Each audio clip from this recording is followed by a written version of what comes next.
Se fijan, la órbita tiene una forma de una pirámide cuadrangular con base anterior y vértice posterior. Está formado por varios huesos, entre los que destaca el frontal, el hueso lagrimal, el etmoides. En esta parte de la pared interna, a nivel del etmoides, está la lámina papirácea del etmoides, que es la zona, digamos, más débil de esta, que puede sufrir traumas. Otra pared que también sufre una vez problemas de traumas es la pared inferior. La pared externa es una pared un poco más fuerte, formada por el frontal y el cigomático. Bien está constituyendo parte de la órbita el hueso esfenoides con su ala mayor y menor. Entonces, esto no voy a dar súper detalles porque en realidad no los tienen que saber, salvo que sean oftalmólogos. Entonces, lo importante es darles detalles grandes que se les queden en la memoria. No está queriendo avanzar.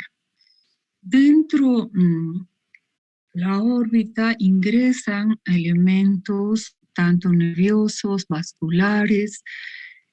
Aquí esta figura las detallo por lo siguiente. Aquí en la parte del vértice de la órbita existe un anillo tendinoso que se llama anillo de zinc.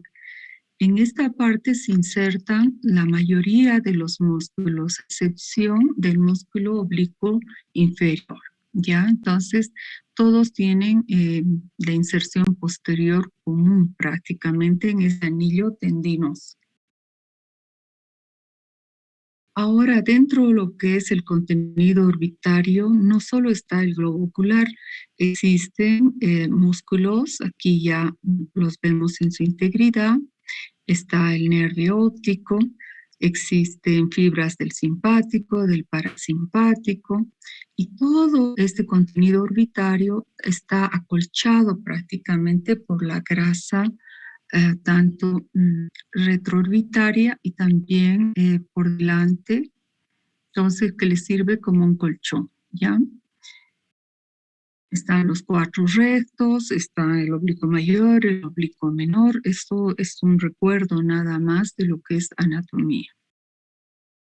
Ya pasando a lo que es la exploración y la semiología de la órbita, como en cualquier otra parte del organismo, vamos a hacer la inspección primeramente, sin tocar nada, ver cómo está en la órbita el contenido orbitario, si hay exotalmos, si hay enoftalmos, si hay desplazamiento del ojo, si los reflejos pupilares caen directamente en la misma posición en ambos ojos, para determinar si hay una separación, como en este caso un hipertelorismo, o más bien si las órbitas están más unidas.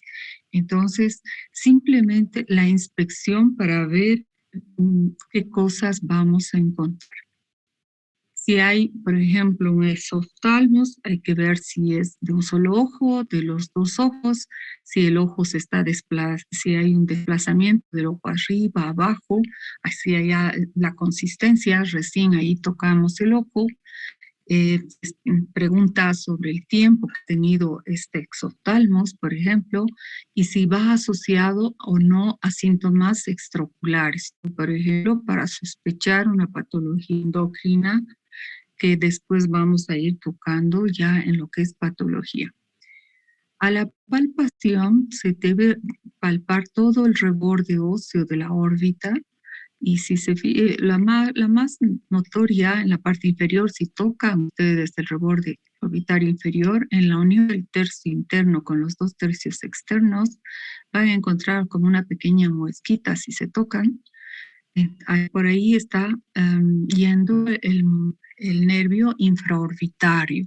Entonces, cuando hay una fractura, por ejemplo, del piso de la órbita, puede haber pérdida de la sensibilidad de toda la zona que inerva el infraorbitario. Se tiene que ver la motilidad ocular, simplemente se le pide al paciente que se le puede mostrar un dedo o una luz, indicarle a que mire hacia las 6 posiciones de mirada, arriba, abajo, a un lado, al otro, adentro, afuera. Entonces, si es que hay una alteración de la motilidad ocular, entonces podemos pensar en 2 tipos de patologías. Para esto existe una prueba que se llama la deducción forzada. Si el ojo por sí solo no puede moverse, entonces se puede colocar anestesia y agarrar una pinza anatómica y tratar de realizar el movimiento que debería hacer ese ojo, digamos, hacia afuera, y no lo puede hacer. Si al utilizar la pinza podemos movilizar el ojo, entonces estaremos frente a una causa neurológica. Pero si a pesar de agarrarlo y tratar de mover, no se mueve, está rígido, entonces pensaremos que hay algo que lo agarra al músculo y se hablará de una miopatía restrictiva. Es importante también la evaluación, tomar la agudeza visual, puede estar disminuida en casos de que el ojo ha estado expuesto mucho tiempo, cuando la córnea está expuesta, entonces puede disminuir la visión. Es importante ver también las reacciones pupilares para ver si es que no hay reflejo, perdón, no hay reacción pupilar, entonces estaremos, por ejemplo, es una pupila midriática, estaremos probablemente frente a una lesión del nervio óptico o una del nervio óptico. Puede haber muerto el nervio óptico por un trauma, por una compresión, entonces ya no va a tener reacción pupilar. Es importante también hacer un fondo de ojo para establecer por qué no hay reflejos. Entonces podemos ver la papila que va a estar totalmente atrofiada, blanca, o puede haber un edema de papila. Entonces es importante hacer un fondo de ojo. Dentro de los exámenes auxiliares podemos utilizar las radiografías para ver traumas, fracturas o alteraciones congénitas. La ecografía nos va a permitir determinar o diferenciar las lesiones, sobre todo de tipo vascular. La tomografía, localización de cuerpos extraños.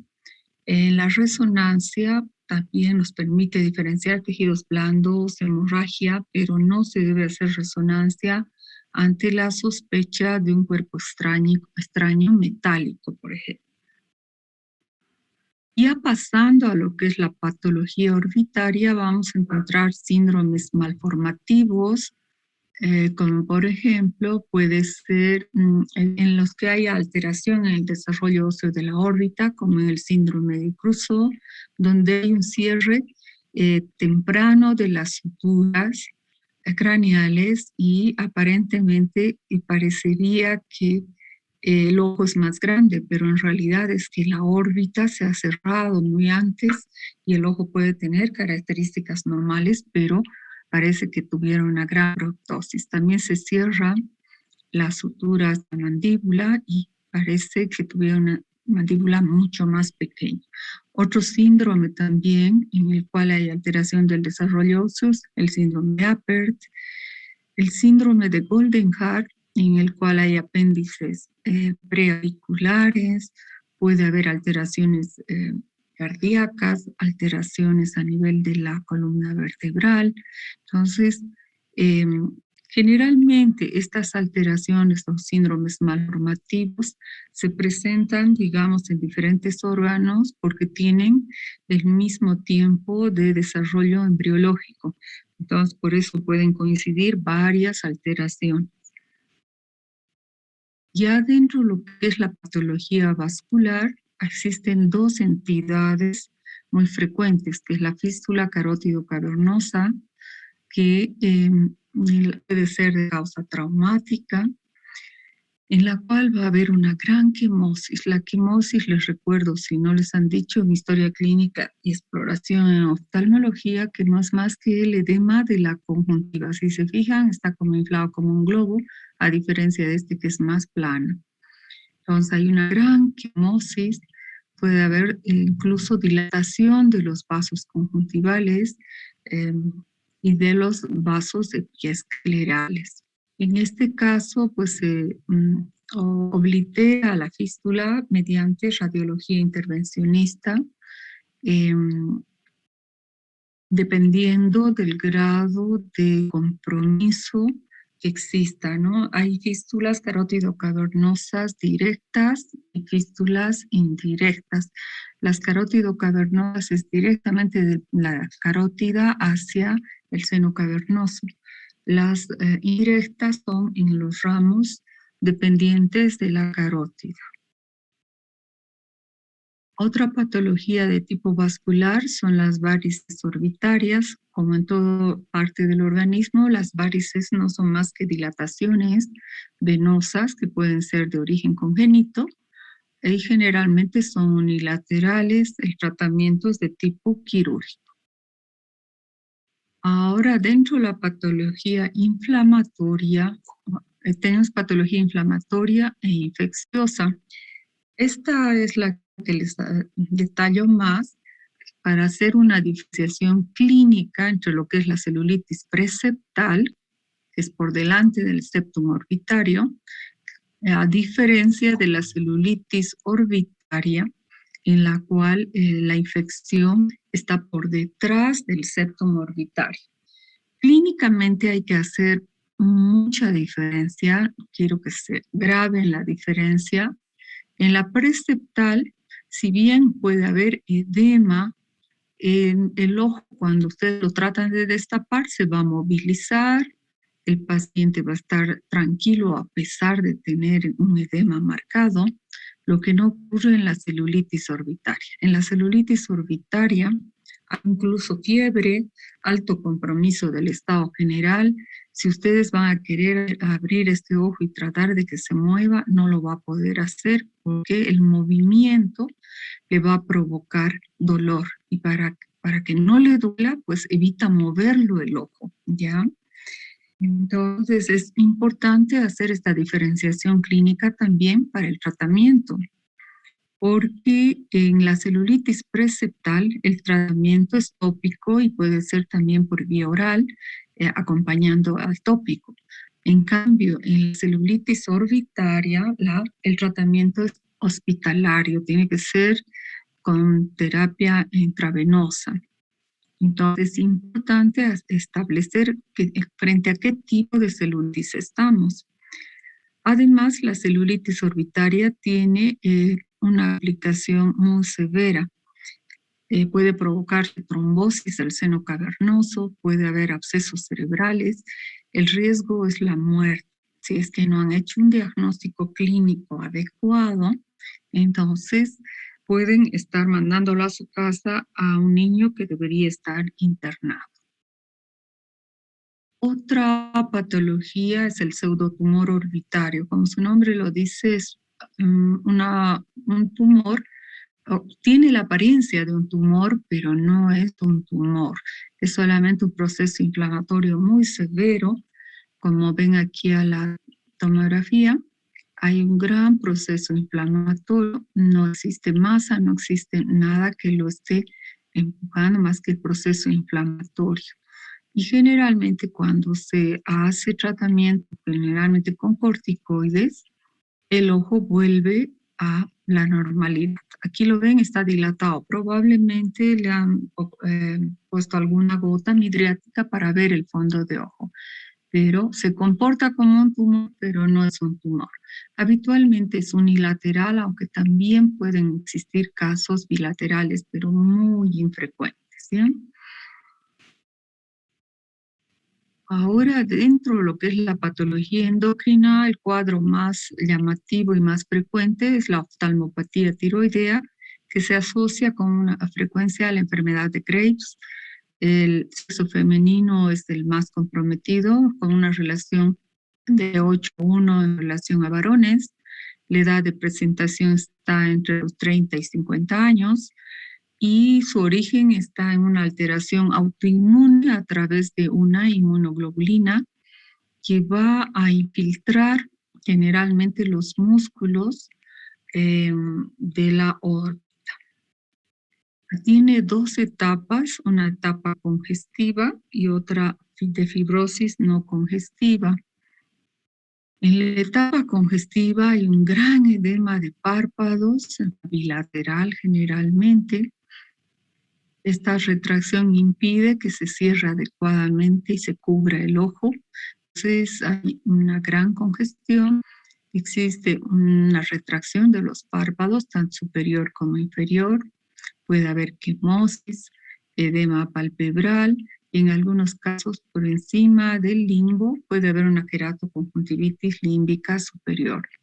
Ya en es la segunda etapa, hay una miopatía restrictiva, el ojo no se puede mover, está medio congelado y como hay gran infiltración de la órbita, puede comprimir el nervio óptico y provocar una neuropatía compresiva, o sea, lo puede lesionar al nervio óptico.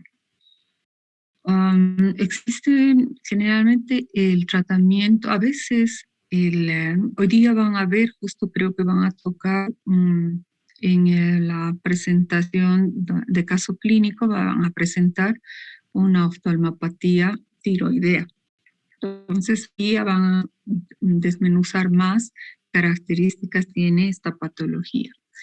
Pero a veces el síntoma general, la clínica, va antes incluso que los cambios a nivel de laboratorio. Ahora, dentro de la patología traumática pueden haber fracturas, las más frecuentes, las por hundimiento, como les decía, las del piso de la órbita. En esta, por ejemplo, si ustedes le piden al paciente que mire arriba, el ojo no puede moverse, está como congelado. Aquí hay una miopatía restrictiva, probablemente el músculo recto inferior está atrapado en la fractura y se puede comprobar con una radiografía y se va a ver velamiento del seno maxilar. Entonces, y también es en cierta medida patognomano una gran equimosis que no guarda relación, digamos, con el golpe, pero hay una gran equimosis. Entonces hay hemorragia también subconjuntival en el ojo. Entonces, pueden haber también dentro de la patología traumática cuerpos extraños que pueden ir de estos tan grandes como el de acá, que es una porción de material orgánico que está yendo paralelo prácticamente al globo ocular, hasta cuerpos extraños que están dentro del ojo y que solo son visibles mediante radiografía o mediante una tomografía, siempre y cuando sean radioopacos. Estos generalmente se ven en pacientes, por ejemplo, en los que pican piedra, en albañiles o en los que golpean fierros. Entonces sienten que algo ingresado, pero no se dan cuenta, solo es ese momento.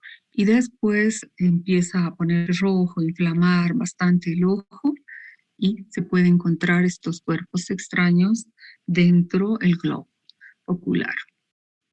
Ya para terminar lo que es órbita, vamos a hablar de la patología tumoral. Dentro de los niños, un tumor maligno muy frecuente es el rhabdomiosarcoma, que se origina en el músculo estriado y tiene y vean cómo está desplazando al globo ocular comparado con el otro ojito. Tiene una característica que es la de crecimiento, pero rapidísimo, en cuestión de horas. Lo ven de una forma en la mañana y lo pueden ver ya mucho más grande en la tarde. Otro tumor es el meningioma de la vaina del nervio óptico, que solo vamos a poder sospechar que hay algo detrás cuando hay una gran ptosis. Puede envainar prácticamente al nervio óptico y dar alteraciones. Si lo encontramos en etapa tardía, pues vamos a encontrar ya que hay alteración de los reflejos pupilares.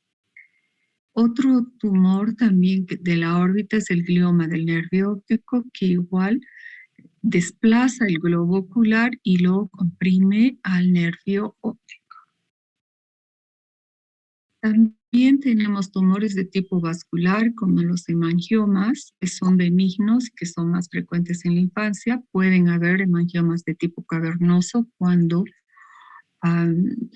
son tumores que se ubican también en la órbita y son más frecuentes en adultos jóvenes.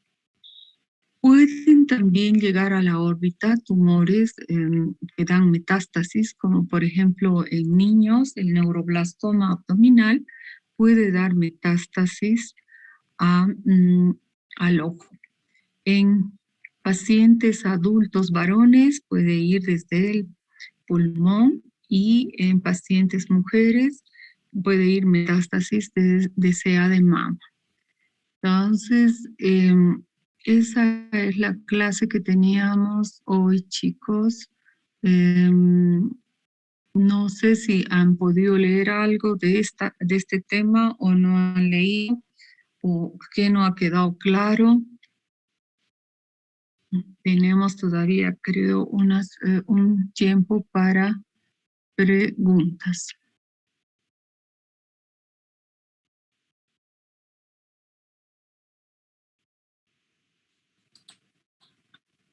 Doctora, ¿Sí? perdón, tal vez yo una consulta extra al tema, ¿no? Acerca del nervio óptico, doctor. Cuando hay un trauma ocular, como por ejemplo cuando está en un accidente laboral, cuando una persona, un paciente se va pinchando el ojo, ¿no? Con algún corto punzante.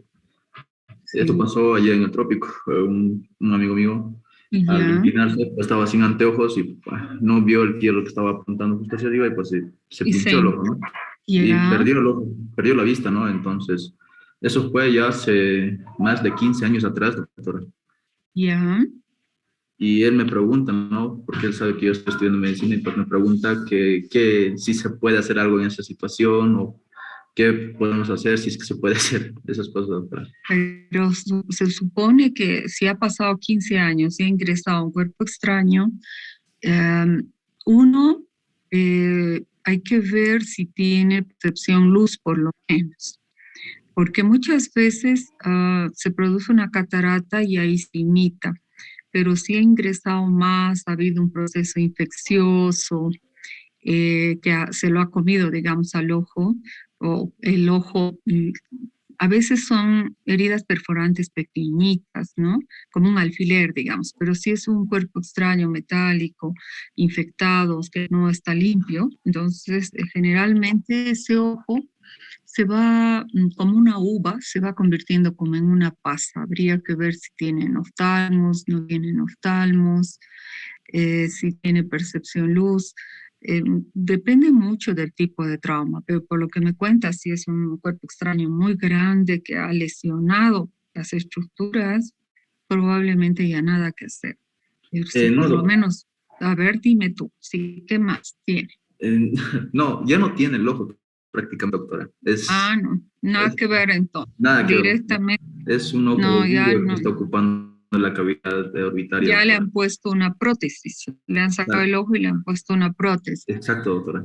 Nada que hacer, Ah, nada que hacer. Si fuera eh, un ojo que todavía ve algo o solo ha sido catarata, entonces tiene un cierto chance haciendo una ecografía, viendo, ¿no?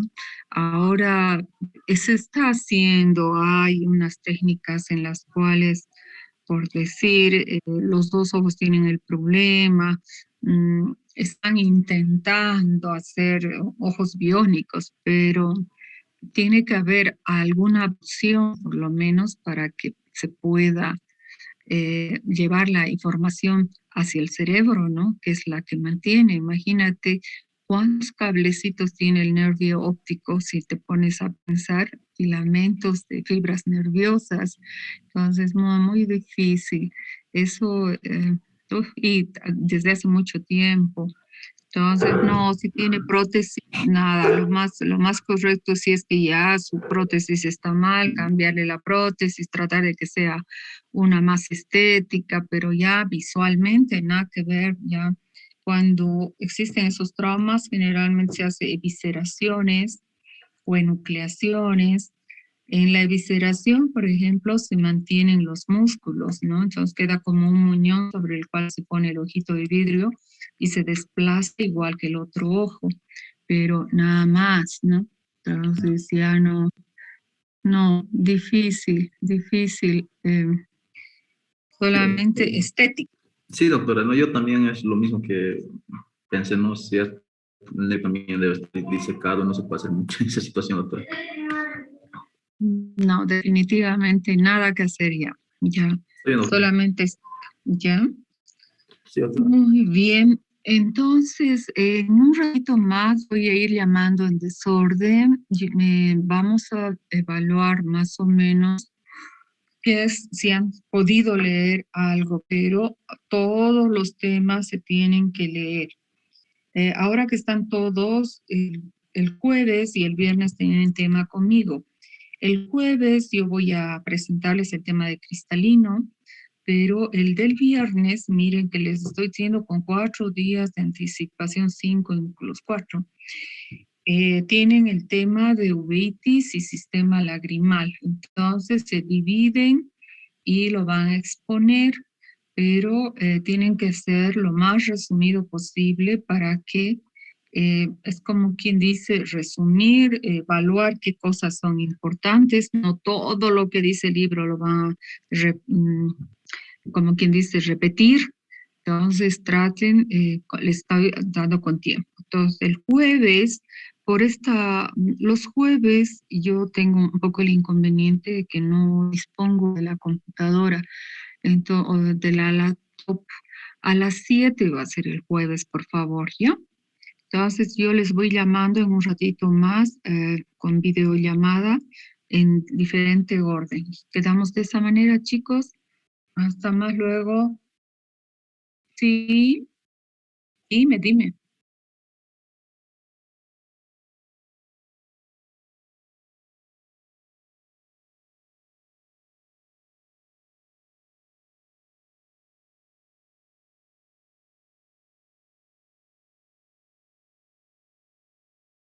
En el hipertelorismo, automáticamente cuando ustedes le piden ir al frente al paciente, van a ver en los dos ojos cae en el mismo punto, tendría que caer justo al centro de la pupila el reflejo pupilar.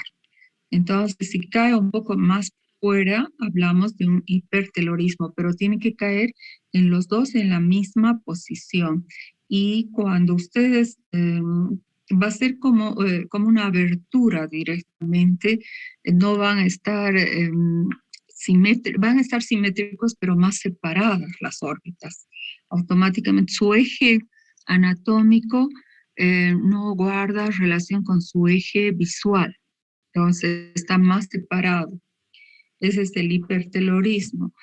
Ahora el enoftalmos verdadero en el enoftalmos, bueno, puede haber, a veces hay ojos más pequeñitos que lo normal, ¿no? Entonces dan una cierta apariencia de que es más pequeño, pero, o de enoftalmos, como que el ojo estuviera hundido, pero en general en el enoftalmos tampoco va a poder movilizar, si es por ejemplo de causa traumática, cuando ha ocurrido una fractura del piso de la órbita, por ejemplo, el ojo va perdiendo la grasa que normalmente va rodeando a los músculos. Entonces, esa grasa cae dentro de la fractura, dentro del,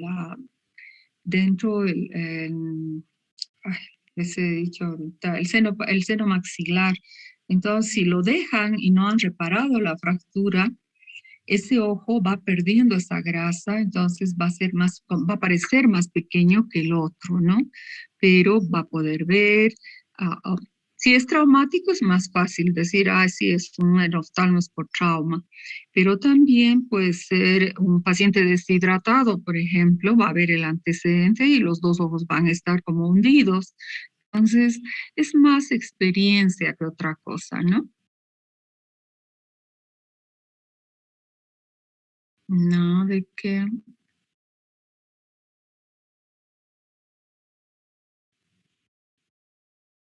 Muy bien. Entonces, yo les hago llamadas en un ratito, ¿ya? Quedamos de esa manera. Hasta luego, chicos. Hasta luego, doctora. Luego, Chao.